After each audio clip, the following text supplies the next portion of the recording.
Assalamualaikum warahmatullahi wabarakatuh.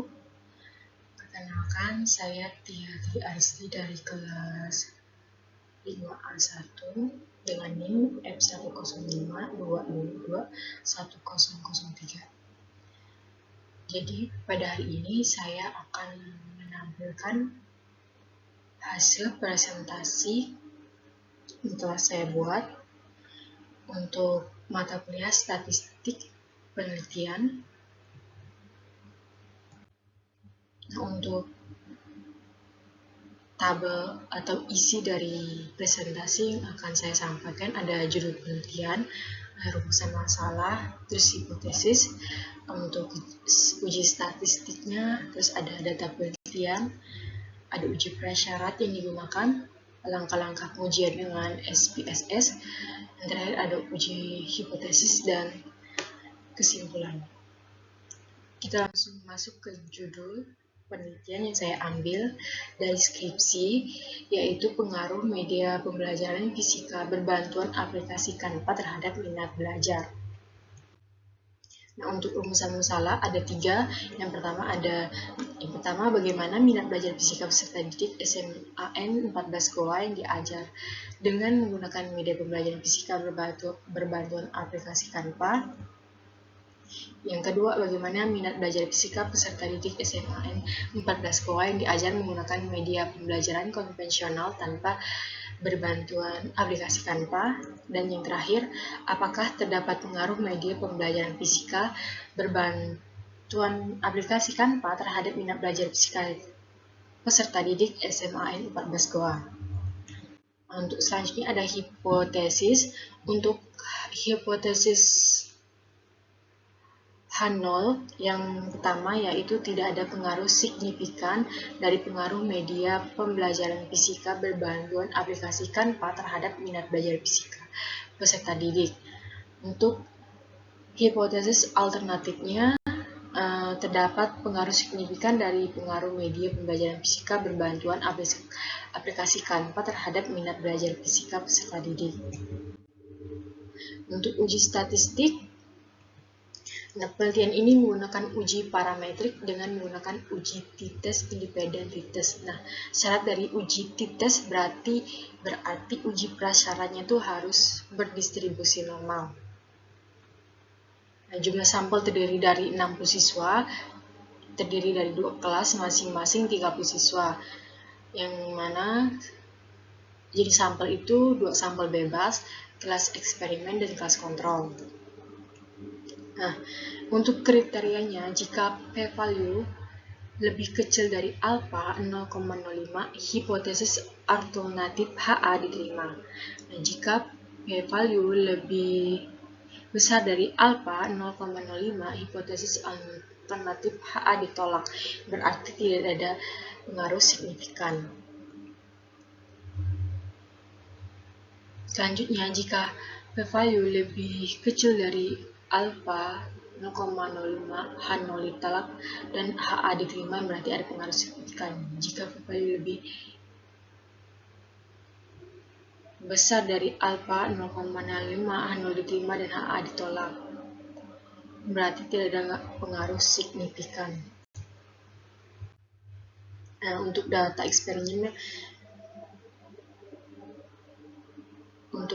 eksperimen bisa dilihat pada layar.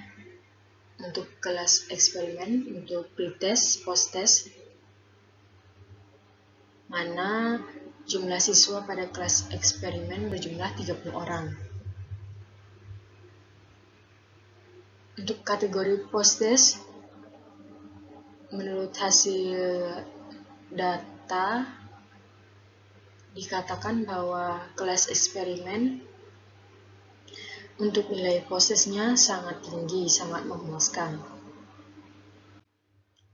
Ini untuk kelas kontrol, bisa dilihat pada layar hasil nilai pretest dan posttest, mana kelas kontrol ini digunakan metode konvensional, sedangkan pada kelas eksperimen tadi dengan berbantuan aplikasi Canva.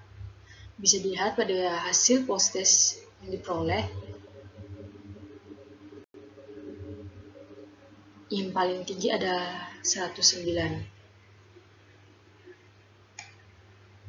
Selanjutnya, nah untuk uji prasyarat yang digunakan pada penelitian ini adalah uji normalitas dan uji homogenitas.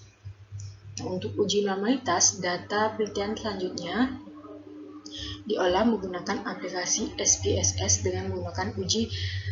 Saya salah memasukkan data. Maksud di sini uji menggunakan Sapir-Whorf karena uji prasyaratnya untuk mencari pengaruh, apakah ada pengaruh perbedaan antara kelas 1 yang menggunakan berbantuan aplikasi Canva dan yang kelas kontrol yang tidak menggunakan aplikasi Canva. Jadi uji di sini adalah Sapir-Whorf karena sampel yang diambil dalam SPSS satu karena satu kelas 30 orang. Dengan kriteria pengambilan keputusan, jika nilai signifikansi lebih besar 0,05 maka data berdistribusi normal. Jika nilai signifikansi lebih kecil 0,05 maka data tidak berdistribusi normal. Nah, untuk uji homogenitas, uji selanjutnya digunakan adalah uji homogenitas data post-test. Hal ini untuk mengetahui apakah varians data yang diperoleh homogen atau tidak homogen dengan menggunakan uji Lapene test. Kenapa menggunakan uji Lapene? Karena uji ini sudah umum dan menurut saya sangat cocok untuk penelitian ini. Nah, dengan kriteria pengambilan keputusan untuk uji homogenitas itu ada p-value-nya lebih besar dari 0,5 maka data berdistribusi homogen atau data bersifat homogen. Jika nilai p-value-nya lebih kecil dari 0,05 maka data bersifat heterogen. Berarti tidak sama.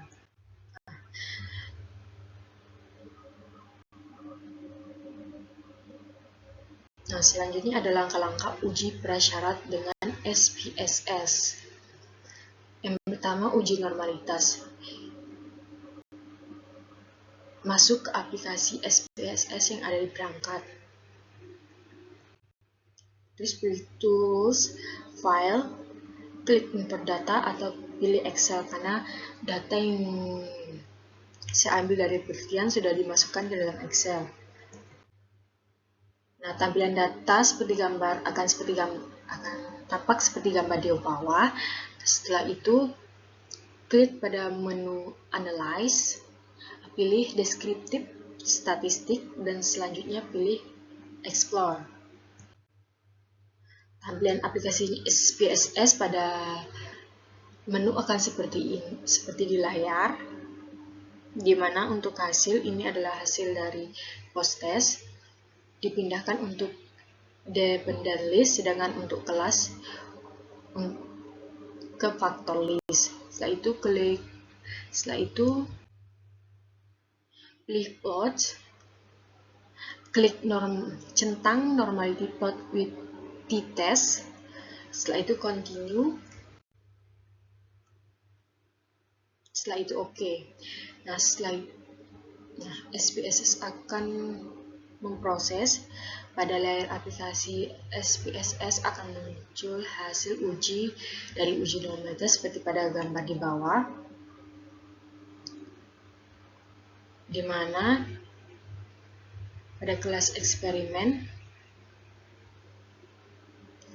untuk Sapir-Whorf-nya itu nilai signifikansinya itu 0,137, sedangkan untuk kelas kontrol 0,818.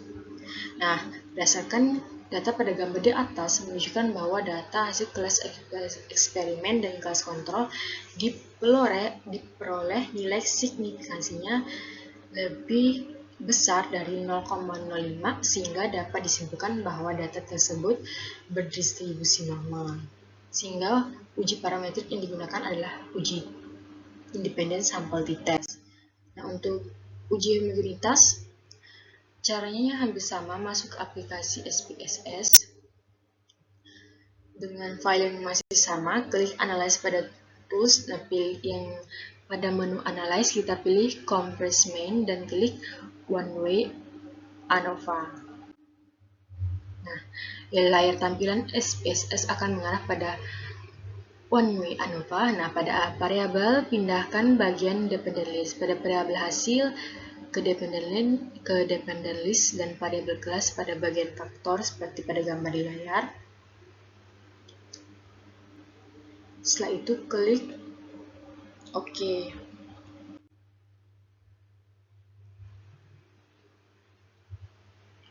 Nah, maksudnya setelah itu pilih option pada bagian samping di layar One Way ANOVA SPSS. Setelah itu centang Homogeneity of Variance Test. Klik Continue. Setelah itu OK. Nah, hasil uji yang ditampilkan untuk uji homogenitas sama seperti gambar di bawah.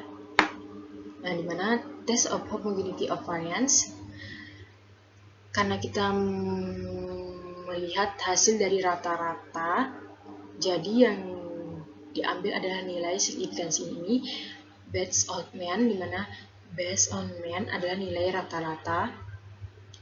Jadi uji homogenitas nilai signifikansinya adalah 0,586. Dan berdasarkan gambar di atas dapat diketahui nilai signifikansi lebih besar dari 0,05. Hal ini dapat dilihat dari nilai signifikansinya tadi untuk data post-test yaitu 0,586 pada kelas eksperimen dan kelas kontrol, sehingga dapat disimpulkan bahwa data minat belajar fisika peserta didik kelas XIIPA 1 dan XIIPA 3 SMAN 14 GOA bersifat homogen, berarti sama. Nah, untuk uji hipotesis, saya mengambil uji independent sample test karena seperti yang dijelaskan tadi,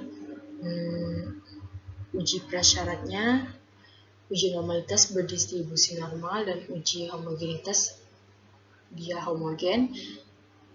Dan kenapa memilih independen? Karena ini sampel bebas. Nah, uji hipotesis penelitian dapat dilakukan menggunakan uji statistik parametrik, yaitu uji independen sample t-test. Hasil uji hipotesis pada data penelitian inilah yang menunjukkan bahwa ada tidaknya pengaruh signifikan. Nah, untuk kriterianya tuh jika nilai signifikansi uji T lebih besar dari 0,05 maka H0-nya diterima dan HA ditolak. Dan jika nilai signifikansi uji T lebih kecil dari 0,05 maka H0 ditolak dan HA diterima. Oke, kita langsung saja ke langkah-langkah uji hipotesisnya menggunakan SPSS. Yang pertama, masuk pada aplikasi SPSS, pilih import data dari Excel, data yang sudah disiapkan, pilih menu Analyze dan pilih Compress Main, dan pilih Independent Sample t-test seperti pada layar. Setelah itu, pada layar SPSS akan menampilkan Independent Sample t-test. Nah, pada variabel hasil dipindahkan ke tes variabel, dan untuk kelas dipindahkan pada grouping variabel.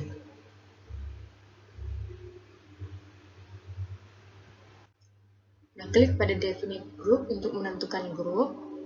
Tentukan grup 1 untuk kelas eksperimen dan grup 2 untuk kelas kontrol. Pastikan di data Excel sudah terbuat seperti misalnya kelas eksperimen untuk 1, kelas kontrol untuk yang nomor 2. Selanjutnya pilih Continue dan klik OK. Hasil uji hipotesis setelah menggunakan SPSS. Pada layar SPSS akan menampilkan hasil uji independen sampel t-test seperti gambar yang di layar, mana nilai yang diambil pada signifikansi two-tiled di bagian equal variance assessment, yaitu nilainya adalah 0,007. Berdasarkan hasil uji hipotesis menggunakan SPSS dengan menggunakan uji parametrik independen sampel dites, dapat diketahui nilai signifikansi two-tilednya pada equal variance assessment yaitu sebesar 0,07. Berarti nilai tersebut lebih kecil dari signifikansi two-tiled 0,05, sehingga dapat dikatakan bahwa terdapat pengaruh minat belajar fisika peserta didik dengan menggunakan media pembelajaran fisika berbantuan Canva, yang dimana H0 ditolak dan HA diterima. Sehingga